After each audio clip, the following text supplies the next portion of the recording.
bisa di Liliana masih dibuka itu. Baik. Alhamdulillah wa syukurlah wa nikmatillah sallallahu ala rasulillah sayyidina wa maulana Muhammadillah wa ala alihi wa sahbihi wa mawalah wa la haula wa la quwwata illa billah ma ba'du. Saudara sekalian, selamat ketemu dengan saya. Mohon maaf karena terlambat. Posisi saya ada di kampus dalam perjalanan tadi. Tolong Liliana ini matikan dulu mic-nya, agak mengganggu ini suaranya. Halo, halo.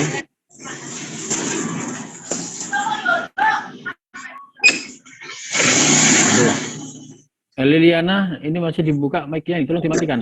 Pak. Kenapa ini perlu disampaikan? Agar kita memahami berpengaruh terhadap peradaban modern seperti sekarang ini. Jadi hubungan antara masa kini dan masa yang lalu serta masa akan datang itu sangat erat sekali, ya. Maka kita tidak bisa meninggalkan pengertian pemahaman terhadap masa lalu. Maka kalau kita mengacu dalam Al-Quran itu, ya ayyuhalladzina amanu taqullaha wal tanzur nafsum ma qaddamat lighad. Wahai yang beriman, bertakwalah kepada Allah, wal tanzur, dan perhatikanlah, analisislah, ma qaddamat lighad, pada masa-masa yang lalu untuk yang akan datang. Jadi, memperhatikan perkembangan peradaban masa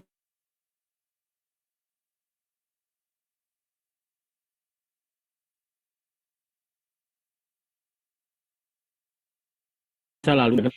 Nah, perlu saya sampaikan bahwa seandainya tidak ada peradaban Islam masa lalu, saya yakin tidak akan ada peradaban modern seperti sekarang ini. Seperti ilmu pengetahuan dan sains itu tidak akan ada modern seperti sekarang tanpa ada peradaban Islam di masa lalu. Nah, apa hubungannya nanti akan kita jelaskan. Nah, oleh karena itu kita akan memulai pemahaman kita, pengertian kita mengenai sejarah. Apa itu sejarah? Ya.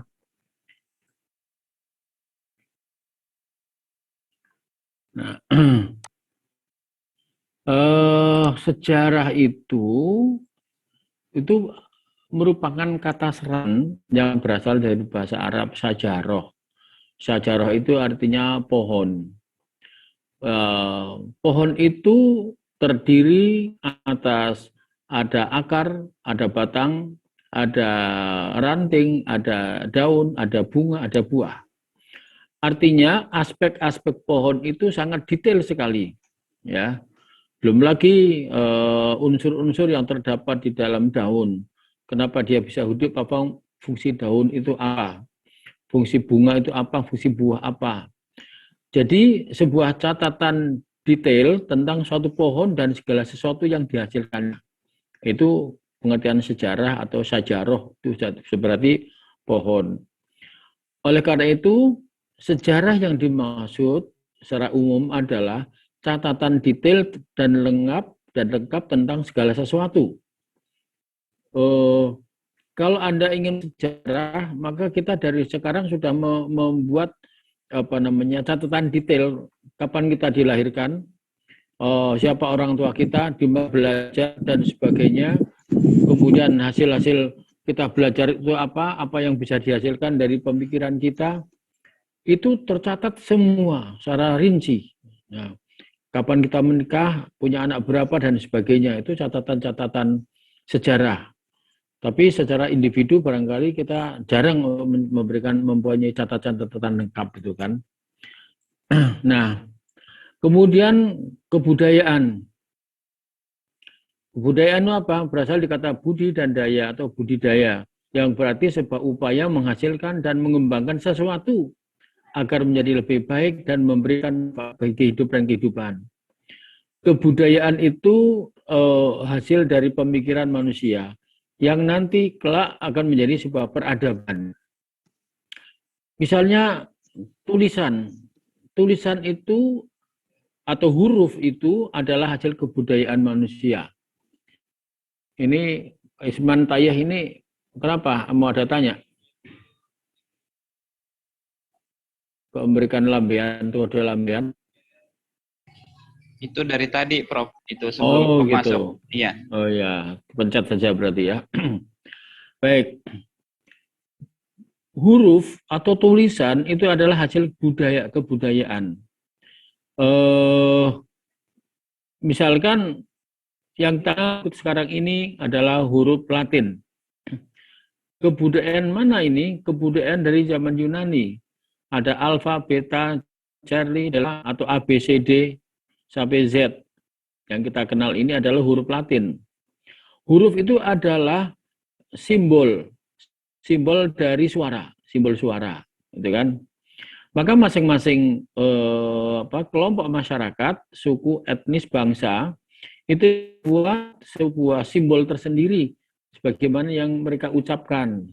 Nah, simbol itu menjadi sebuah huruf menjadi tulisan. Bangsa Arab punya kebudayaan sendiri ketika mengatakan alif, ba, ta, sa, jim, ha, ho, ini huruf Arab yang seperti kita kenal. Ya. Jadi huruf Arab itu adalah hasil kebudayaan manusia. Kalau itu huruf Al-Quran, kalau Al-Quran hurufnya adalah kebudayaan, isinya, materinya adalah dari Allah. Jadi Tuhan menurunkan Al-Quran bukan berarti sudah turun berupa tulisan seperti sekarang ini, tidak. Ya. Berupa suara masuk ke dalam diri Rasulullah, dan suara itu diperdengarkan dan dilambangkan menggunakan huruf, yaitu huruf Arab itu.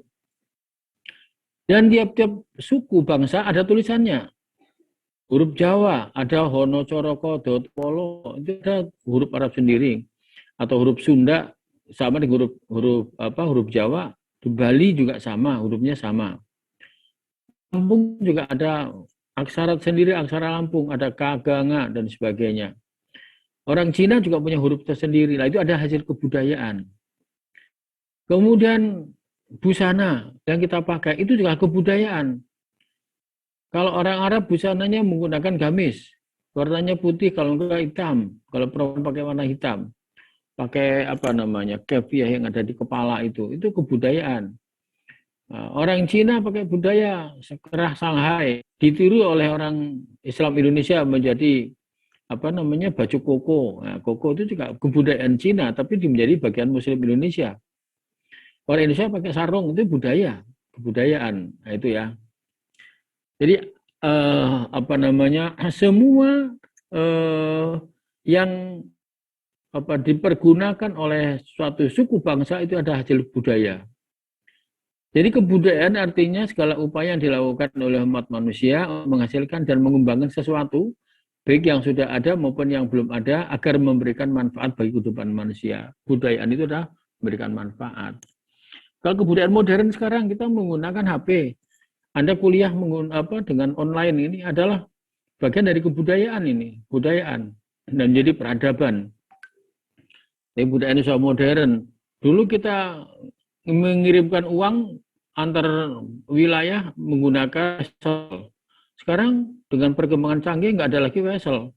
Semuanya sudah online semua. Ya, cukup transfer dari rumah, dari kamar dengan menggunakan HP bisa mentransfer uang. Nah, itu dulu kirim surat harus pakai perangko, kirimkan ke kantor pos. Sekarang kebudayaan modern nggak perlu lagi kantor pos, cukup pakai SMS, pakai WA sudah sampai nyambung ke seluruh dunia. Apalagi yang nggak ada. Maka banyak pekerjaan yang dulu ada sekarang nggak ada lagi. Seperti pegawai kantor pos sekarang nggak laku lagi. Nah itu ada kebudayaan ya. Jadi sejarah kebudayaan Islam adalah catatan lengkap tentang segala sesuatu yang dihasilkan oleh umat Islam untuk kemaslahatan hidup dan kehidupan manusia. Itu sejarah kebudayaan Islam. Apa tujuan dan manfaat mempelajari sejarah kebudayaan Islam? Yang pertama, untuk mengetahui segala sesuatu yang telah terjadi di masa silam, sesuatu baik atau buruk.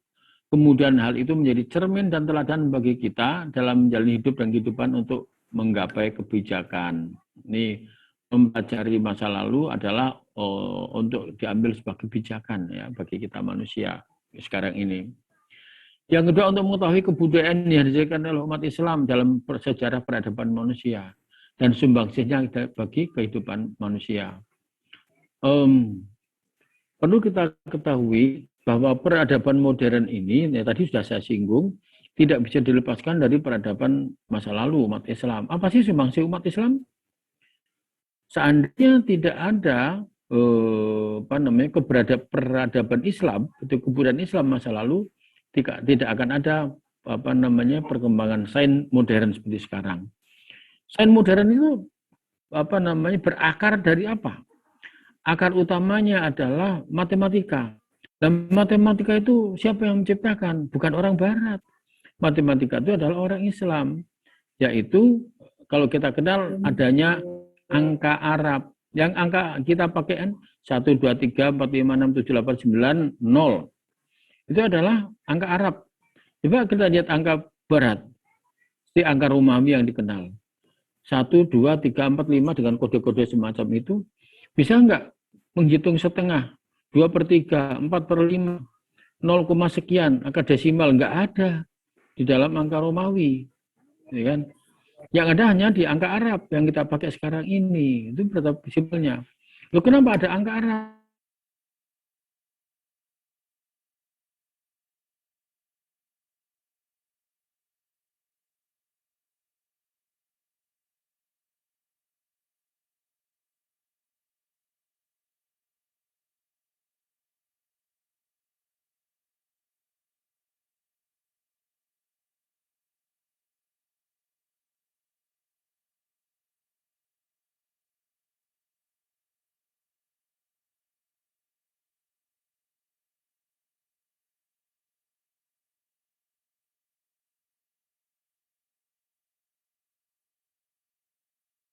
الشمس ضياء والقمر قدره منازل لتعلموا عدد السنين والحساب. Waladhi, dan dialah Allah ja'ala syamsa, yang telah menciptakan matahari dia bersinar, wal qamara nuran, dan bulan bercahaya, wa qaddaruhu manazila, Allah menetapkan manazil, garis edarnya, garis tempatnya, posisi masing-masing planet, atau disebut dengan garis edar. Untuk apa? Lita'alamu adatas sinina, untuk agar kamu semua tahu perhitungan tahun, wal hisab, dan hitung-hitungan matematika. Nah, dari sini menghasilkan banyak sekali ilmu. Pertama adalah dari wal qamar inna syamsa diya'un, matahari bersinar. Itu menghasilkan ilmu apa? Itu ilmu fisika. Ternyata matahari itu kenapa bersinar? Dia memiliki energi yang luar biasa. Yang terdiri ada helium, ada macam-macam ya, kalau kita pernah belajar ilmu fisika. Nah, itu menghasilkan keilmuan tersendiri. Wal nuron, dan bulan bercahaya. Kenapa bercahaya? Karena dia tidak memiliki sumber cahaya, tapi tergantung pada cahaya matahari. Nah, wa qadarhu manazila, dan untuk kamu tahu garis tempat beredarnya masing-masing planet ataupun orbitnya masing-masing planet. Itu bukan apa? Menghasilkan ilmu astronomi, kan itu. Lita'alamu adatas sinin, agar kamu tahu perhitungan tahun. Setahun ada 12 bulan. Kenapa 12 bulan? Yaitu terhitung dari bulan dan bumi mengelilingi matahari. Satu bulan berapa hari? 30 hari. Dari mana tahunya? Yaitu perputaran bulan mengelilingi bumi. Itu ada 30 hari. Nah, kemudian sehari berapa jam? 24 jam. Dari mana menghitung 24 jam? Melihat dari perputaran bumi pada porosnya. Ya. Atau di bagaimana rotasi bumi. Nah, itu semua menghasilkan hitung-hitungan. Perhitungan. Wal hisab dari adanya ini. Aku tadi langsung berdua. Oh iya. Aku sama ibu. Halo. Lah ibu onjok Len dong. Oh sudah Len. Iya Len. Halo untuk Eka Carolina. Ya Allah bagus nian saya ini. Halo Eka Carolina. Halo Eka Carolina. Ini bocor nih, suara bocor nih. Iya Pak, maaf. Nanti saya telepon orangnya Pak. Ya. Ya, orang ngobrol banget itu.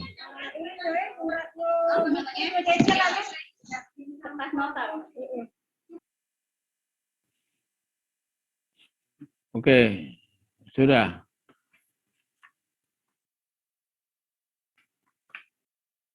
Halo. Halo. Nah, ini udah. Tolong jangan dihidupkan mic-nya ya. Di unmute ya, supaya tidak ada kebocoran suara masuk ke sini. Baik Pak. Baik. Saya yang menggunakan earphone jadi sekali. Baik, itu adalah Muktai Sumbangsih ya dari peradaban umat Islam itu. Kemudian matematika hitung-hitungan itu kan tadi diciptakan oleh Al-Khwarizmi. Dia menulis kitab yang namanya Al-Jabar wal Muqabalah. Yang ilmunya menjadi ilmu aljabar yang kita kenal itu ya. Ketika itu saya belajar aljabar. Sekarang namanya matematika.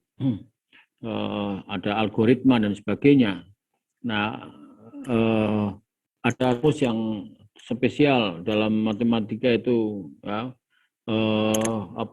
logaritma itu dari nama penemunya Al-Hazmi, dia logaritma dalam lidahnya orang barat sana itu. Jadi manfaatnya di situ. Yang ketiga untuk mengetahui peranan dan sumbangan agama Islam bagi kebijakan hidup manusia. Nah, tadi sudah kita sampaikan. Yang keempat untuk mendidik diri kita menjadi orang yang bijak karena dengan belajar sejarah kita bisa mengetahui berlaku sebab akibat sehingga kita tidak harus mengalami langsung segala peristiwa, namun cukup mengambil pelajaran dari sejarah umat terdahulu.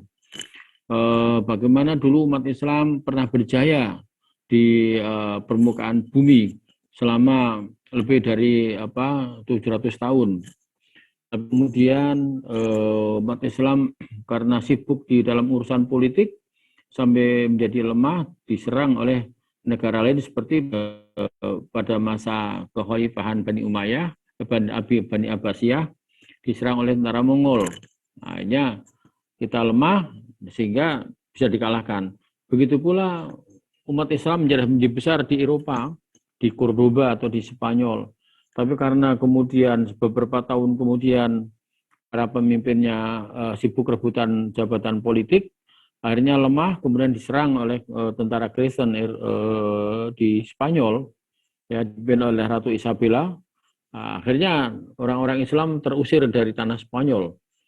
Hanya kebudayaannya diambil oleh bangsa-bangsa Barat yang kemudian dikembangkan menjadi kebudayaan modern yang kita kenal sekarang ini. Itu sebagai sebuah iktibar, ya, iktibar bagi diri kita ya, sekarang ini mempelajari sejarah masa lalu.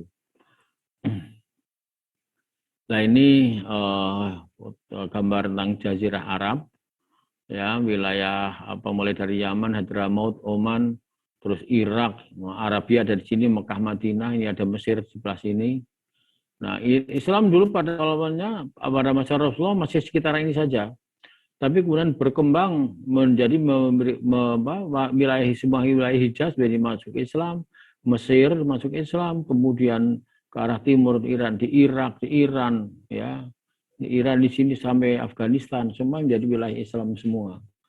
Itu pada era-era kekhalifahan Bani Umayyah dan Bani Abbasiyah itu seluruh 2/3 dunia itu sudah dikuasai oleh Islam. Gitu. Nah, masalah letak geografi Jazirah Arab nggak perlu saya jelaskan, nanti bisa melihat dan nanti bisa dibaca itu ya. Nah, agama bangsa Arab pra-Islam. Ya. Agama bangsa Arab sebelum kedatangan Islam sangat beragam. Ada yang menyembah Allah, dan nama Allah sudah lama dikenal di bangsa Arab. Karena memang kata Allah sendiri bahasa Arab. Itu merupakan isim ma'rifah ya. Dari isim dari kata-kata ilahun ya. Ilahun atau Tuhan, Tuhan yang masih umum, tapi kemudian menjadi tambah alif dan lam menjadi isim ma'rifat yang tertentu, yang satu itu yaitu Allah. Dari ilahun menjadi Allah, ya Tuhan yang esa. Nah, mereka sudah dikenal di Arab ya. Dari isim nakiroh ilahun menjadi isim ma'rifat tambah alif dan lam menjadi Allah.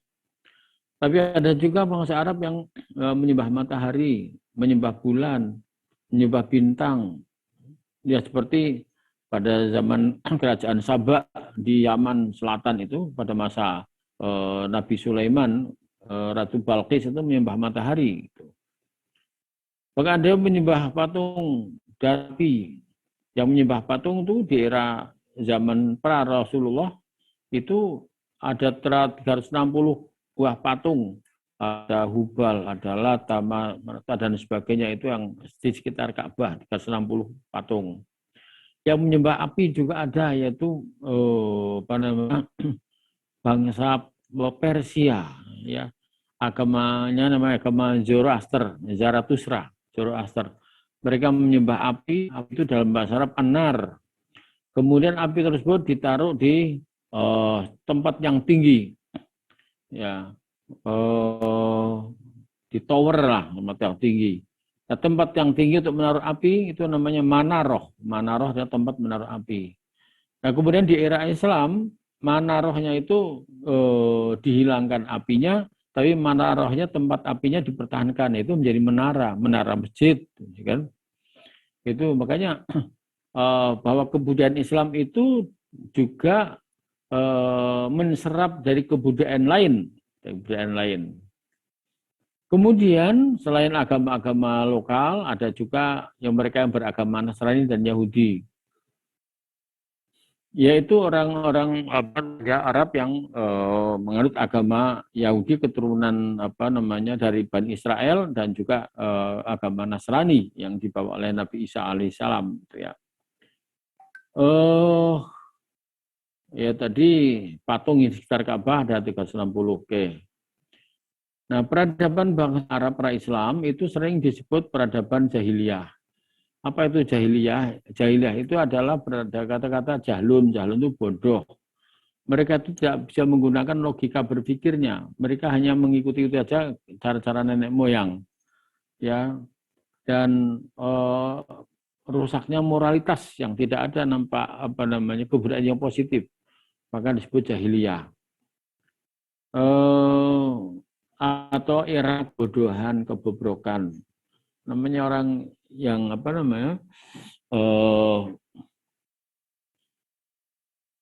tidak memiliki budaya atau budaya negatif, itu tidak menggunakan logika, itu adalah sumber kebodohan gitu ya. Ya. Menurut Manak Khalil Akhqatan, ya, ada 3 jenis makna kebodohan atau jahiliyah. Yang pertama, tidak ada ilmu pengetahuan, itu mana asli bodoh, itu enggak punya ilmu. Kemudian yang kedua, meyakini sesuatu secara salah. Ya.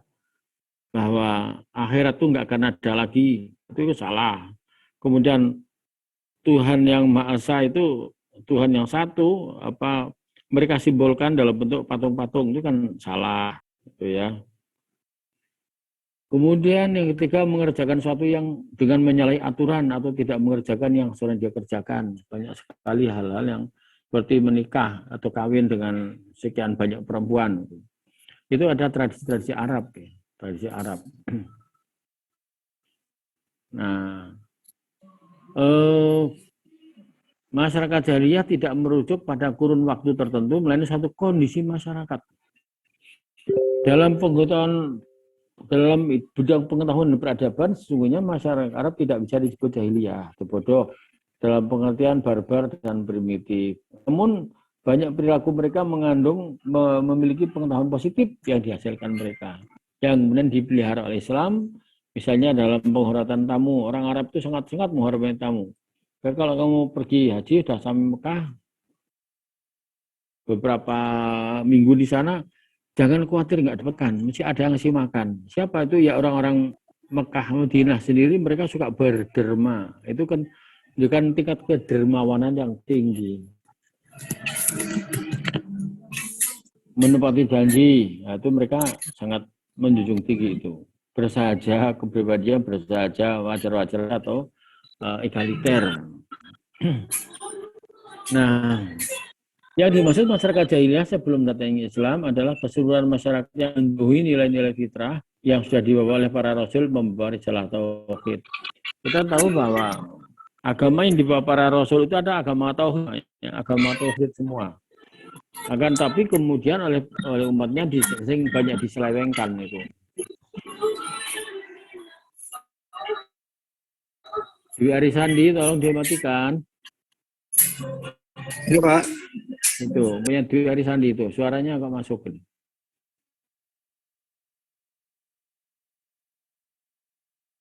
Ya, sifat-sifat negatif bangsa Arab jahiliyah. Sebentar, saya ke belakang sebentar.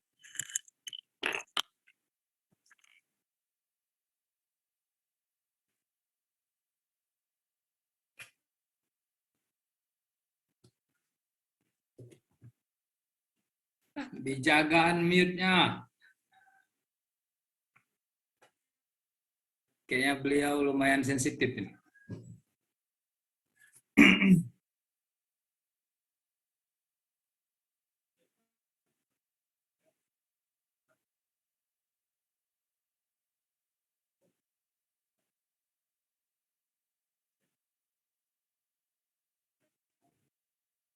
Mohon maaf Ketua, di NTT persiapan salat Jumat.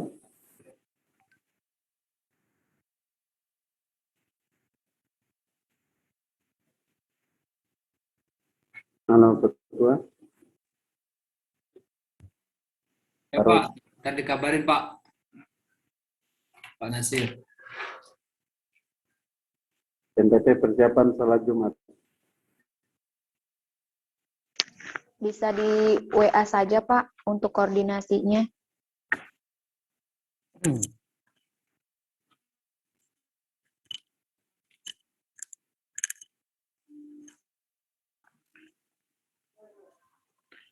Nah, sifat-sifat negatif bangsa Arab jahiliyah. Pertama, pernikahan secara spontan. Jadi,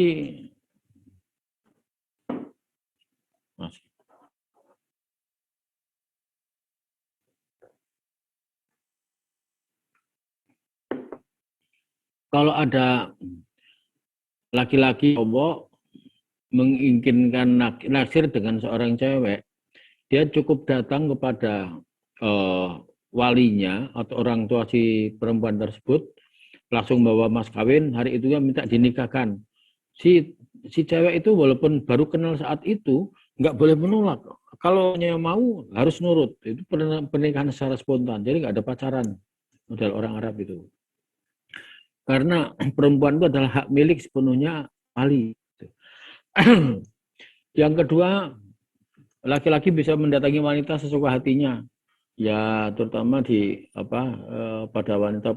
Jadi pelaturan sudah ada dari dulu gitu. Kalau sekarang kan dilokalisir itu, dilokalisir namanya puskesmas, pusat kesenangan mas-mas gitu kan. Jadi laki-laki sejak zaman dulu pra-Islam sudah ada di tempat pelatihan. Yang ketiga, pernikahan istibda, yaitu laki-laki menyuruh istrinya bercampur dengan laki-laki lain. Nah, atau tukar pasangan lah begitu. Kalau sekarang modelnya tukar pasangan atau istilahnya tukar kunci. Terutama di kalangan mereka masyarakat yang jet set ya, di apartemen gitu kan. Kemudian saling kenal antara pasangan masing-masing, kemudian gantian. Ya, kamu pindah ke kamar saya ke kamar kamu, tukar-menukar istri. Itu pernikahan istibda namanya. Yang keempat,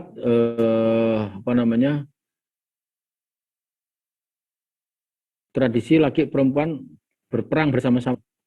Nanti di medan pertempuran bagi yang kalah, si perempuan, orang perempuan yang di pihak musuh yang ditaklukkan itu menjadi hak milik si yang penakluknya, sang penakluk. Dan itu bisa dipakai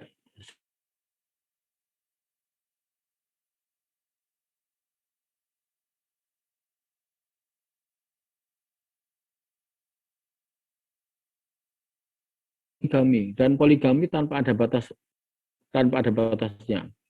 Laki-laki beristri lebih dari 10 banyak, ada yang sampai 20, ada 30 istri dimiliki. Ya, kita enggak termasuk juga menikahi janda bapak sendiri. Itu adalah tradisi masyarakat Arab jahiliyah. Kemudian yang sangat dicela oleh Islam adalah tradisi mengubur bayi perempuan hidup-hidup karena malu. Jadi orang Arab tuh malu kalau punya anak perempuan karena nggak bisa diajak perang, nggak bisa nyari duit, ya bisa cuma nangis melulu. Atau juga kalau ada punya anak laki-laki tapi berperilaku kayak perempuan, agak melambai, bencong, atau memiliki jiwa dan watak kayak perempuan seperti penakut, pengecut dan sebagainya. Itu biasanya langsung dibunuh oleh bapaknya. Nah, ini adalah perilaku-perilaku negatif bangsa Arab. Tapi juga ada nilai-nilai positifnya bangsa Arab pra-Islam. Yang pertama, kepekaan mereka apabila harga dirinya diganggu. Ya. Mereka langsung berani sebunuhan, saling membunuh apabila harga dirinya, kehormatannya, dan kebebasannya diganggu oleh orang lain. Kemudian sikap positifnya, mereka sangat dermawan terhadap tamu. Itu kalau pernah kita nonton film dulu, sudah lama ya, di Tunisia itu, film Lion of the Desert, ya, singa padang pasir. Itu mereka pernah menolong musuh. Ya karena dia bertamu, dia terima, kemudian sangat dibantu oleh oleh bangsa pedalaman, nggak tahu ini adalah musuh. Tapi mereka tetap dihormati sekali sebagai tamu, walaupun tamu itu musuh. Ya, dari kelompok-kelompok musuhnya. Kemudian kedermawan mereka terhadap tamu, yaitu seperti kita kalau berangkat haji ke Mekah, itu mereka sepanjang jalan akan berusaha menjamu kita, memberikan makanan, minuman gratis semua. Itu kedermawanan sejak zaman Arab, sebelum zaman pra-Islam itu kita. Kemudian mereka berani berkorban untuk sesuatu yang dianggap benar, bahkan berkorban harta, jiwa, itu mereka juga berani. Kemudian keempat, menjunjung tinggi prinsip-prinsip persamaan dan demokrasi. Ini Arab jahiliyah, pra-Islam. Kemudian kehidupan sosial di Jazirah Arab. Secara sosiologis dan antropologis, bangsa Arab mempunyai tingkat solidaritas dan budaya yang sangat tinggi. Nah, tapi mereka adalah memiliki solidaritas tinggi karena kehidupan bangsa Arab itu bangsa yang nomaden. Bangsa, ya terutama orang-orang suku Badui, orang Badui yang tinggal di pedalaman padang pasir, mereka hidup nomaden, berpindah-pindah tempat itu. Dan itu menunjukkan bahwa mereka antara satu koloni dan koloni yang lain, kelompok yang lain, sangat-sangat solidaritasnya sangat tinggi. Ya. Karena merasa sama-sama tertantang oleh kondisi alam yang begitu ganas. Dan oleh karena itu mereka memiliki sikap kesukuan atau asobiah yang sangat tinggi. Kenapa? Karena kesukuan itulah yang akan melindungi keluarga dan warganya dari suatu suku. Ya. Apalagi di padang pasir itu mereka tidak mengenal adanya pemerintahan atau suatu badan resmi yang dapat melindungi rakyat dan warga negaranya dari penganiayaan dan tindakan sewenang-wenang dari siapa saja. Nah, kabilah atau suku itulah yang mengikat warganya menjadi ikatan darah, ikatan keturunan. Itu kehidupan sosial. Dan mereka juga lebih keras wataknya, orang-orang Arab itu keras, orang-orang Badui. Kenapa? Secara sosiologis, ya, itu bisa diketahui karena memang mereka hidup di tengah alam yang sangat menantang. Satu contoh perbedaan watak perilaku antara masyarakat petani dan nelayan. Masyarakat petani sawah itu jauh berbeda karakteristiknya. Kalau petani sawah, karena yang diolah adalah tanah yang berlumpur, tanah yang lembut, kemudian menanam padi itu mesti rame-rame, begitu pula panen padi mesti rame-rame, nggak mungkin satu-satu orang, maka mereka ada ikatan solidaritas yang kuat, dan mereka akan berpengaruh dengan kalimat-kalimat yang lembut. Kalau di lingkungan masyarakat Jawa, petani-petani di pedalaman, itu lembut-lembut, ngomongnya pun pelan-pelan. Mas, bagaimana ya Mas? Atau Mbak Yu, oh ini kita belum pada makan, gimana udah masak apa belum? Nggak pakai teriak-teriak, cukup diketahui. Suaranya lembut saja, gitu kan. Berbeda dengan masyarakat yang nelayan atau petani peladang, itu kan mereka tidak bergerombol komunitasnya itu masing individu-individu. Satu yang lain berjauhan, panggil, woi mas, woi gini, itu suaranya keras, gitu kan. Begitu pula nelayan yang menghadapi tantangan ombak yang kuat, dia harus survive. Untuk survive-nya itu kadang-kadang dia harus dihadapkan bertaruh nyawa. Dan memanggil kawannya pun dengan teriakan-teriakan. Itu satu contoh semacam itu. Jadi ada pengaruh antara pola kehidupan masyarakat dengan watak dan perilakunya. Maka bangsa Arab yang tinggal di pedalaman itu mereka sangat keras-keras watak dan perilakunya. Nah, salah satu kehebatan orang-orang Arab adalah membuat syair-syair Arab. Syair ini salah satu seni yang sangat dihargai, dimuliakan bangsa Arab. Dan seorang penyair itu kedudukannya lebih tinggi dalam masyarakat bangsa Arab. Ya, seperti kita lihat Al-Quran sendiri kan banyak sekali syair-syair yang ada dalam Al-Quran. Kita lihat misalnya yang pendek aja, surat An-Nas. Bismillahirrahmanirrahim. Qul a'udzu birabbin nas, malikin nas, ilahin nas, min syarril waswasil khannas, alladzi yuwaswisu fi sudurin nas, minal jinnati wan nas. Akhirnya kayak nas semua. Qul a'udzu birabbil falaq, min syarri ma khalaq, min syarri ghasiqin idza waqab. Itu kan indah sekali sesungguhnya. Nah, kenapa Al-Quran kok menggunakan bahasa sastra? Karena memang yang dihadapi masyarakat Arab waktu itu mereka menggunakan sastra semua kalimatnya. Ya.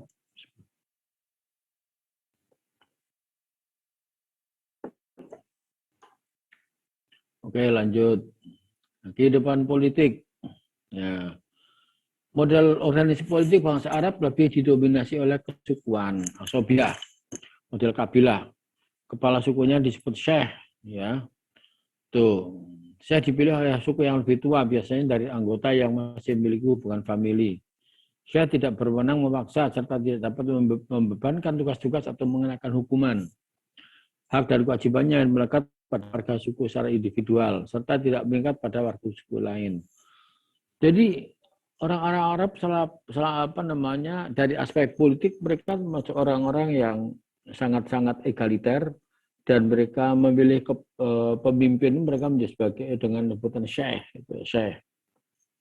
Nah, kemudian dikembangkan oleh pihak Turki. Ini memang kebudayaannya sangat bagus, sangat bagus kebudayaannya. Ya, sebentar. Kehidupan ekonomi bangsa Arab pra-Islam mereka berdagang. Perdagangannya adalah lintas negara, termasuk diantaranya ada yang sampai ke Nusantara. Kenapa? Perdagangan dari Cina, dari Nusantara, wilayah kita, itu dibawa sampai Yaman. Dari Yaman kemudian diangkut dengan darat, dengan unta, dibawa ke wilayah Mekah. Di Mekah itu mereka transit, kemudian berangkat lagi menuju ke kota Madinah. Dari Madinah perdagangan bawa lagi sampai ke Syria. Atau Suriah. Dari Suriah sampai langsung dibawa ke Mesir. Nah, ada satu komoditas perdagangan yaitu yang namanya kafur. Kafur dari mana? Dari barus. Barus itu di wilayah Sumatera Utara atau wilayah Sibolga. Apa itu kafur barus? Untuk apa? Yaitu untuk pengawetan mayat, mengawetan mayat.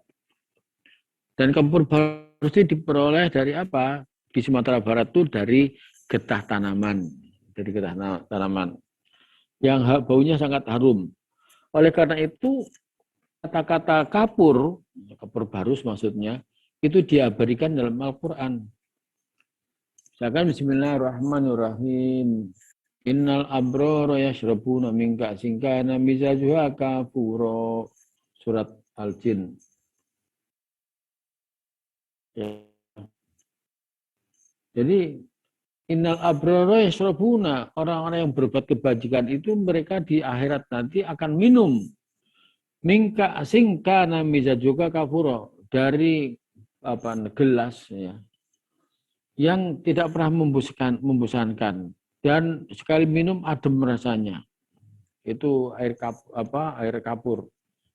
Nah, kapur barus itu dibawa oleh para pedagang Arab dari kota Sibolga, kemudian menuju ke Hadramaut. Dari Hadramaut kemudian dibawa oleh pedagang-pedagang lokal sampai kota Mekah. Itu mereka bertransaksi, dari Mekah kemudian dibawa lagi ke Mesir. Untuk apa di Mesir? Ada komoditas kapur untuk mengawetkan mumi-mumi. Ya, mengawetkan mumi. Tuh.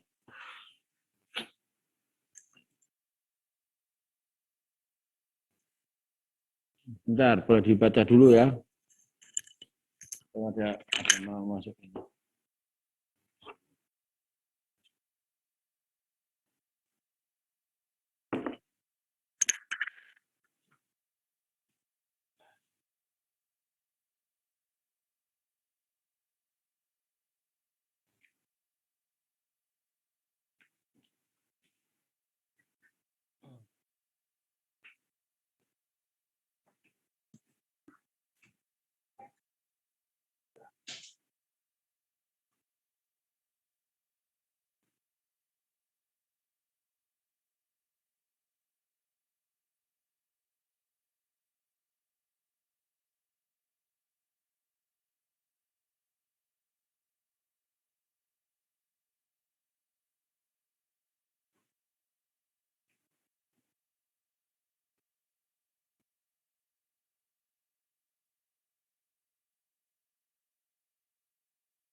Oke, lanjut. Faktor-faktor yang mendorong kemajuan perdagangan Arab pra-Islam. Pertama adalah kemajuan produksi lokal serta kemajuan aspek pertanian, terutama di wilayah Yaman. Itu produksi pertanian gandum serta buah-buahan, ada anggur, ada bir dan sebagainya. Ya. Kemudian adanya anggapan bahwa berdagang merupakan profesi yang paling bergengsi. Maka mereka berusaha dengan berdagang. Termasuk Rasulullah itu pedagang juga. Ya. Kemudian terjalinnya suku-suku ke dalam politik dan perjanjian perdagangan lokal maupun regional antara pembesar Hijaz di satu pihak, Hijaz itu wilayah Arab, dengan penguasa Syam, Persia dan Ethiopia di pihak lain. Mereka ada kerjasama. Ya. Kalau sekarang ada MEE, Masyarakat Ekonomi Eropa, gitu ya. Kemudian letak geografis Hijaz yang sangat strategis di Jazirah Arab. Jadi jalur perdagangan itu dimulai dari selatan, dari wilayah Hadramaut atau Yaman sekarang ini, kemudian dari seluruh dunia atau seluruh wilayah oleh para pedagang-pedagang lintas negara itu, mereka transit di wilayah Yaman, kemudian dari situ komoditas perdagangan dibawa menggunakan unta menuju ke kota Mekah. Transit di Mekah beberapa hari, menunggu perubahan musim, pindah lagi di musim panas itu ke arah utara, yaitu ke wilayah Syam atau Syria. Dari Syria dibawa lagi pedagang lagi sekarang Mesir. Nah, itulah memang sangat strategis sekali. Kenapa kok tidak lewat Laut Merah? Karena dari dulu sampai sekarang Laut Merah senantiasa diganggu oleh perompak-perompak Somalia sampai sekarang ini. Kemudian yang kelima, kenapa faktor mendorong kemajuan perdagangan Arab, yaitu mundurnya perekonomian dua imperium besar, yaitu Bizantium atau Eropa Timur dan Sasania atau Persia di Sasania. Karena keduanya terlibat peperangan terus-menerus. Nah, itu. Jadi itu beberapa hal mendorong kemajuan perdagangan. Lanjut. Sebagaimana tadi saya sampaikan, kota Mekah itu menjadi tempat transit perdagangan internasional antar negara. Selain di situ di Mekah ada Ka'bah yang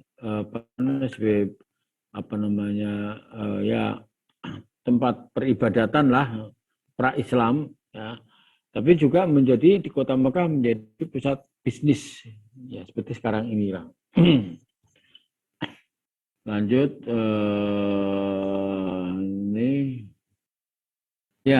ini kuliah yang pertama. Ada pertanyaan sampai di sini sebelum dilanjut?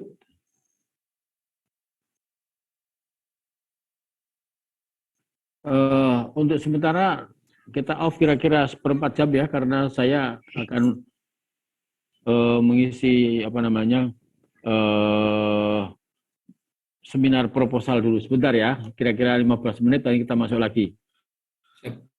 Untuk sementara saya live dulu sebentar, saya mau masuk ke kelas yang lain dulu ya. Oke, Anda jangan meninggalkan tempat dulu. Kita lanjut lagi. Oke, terima kasih. Baik, Pak.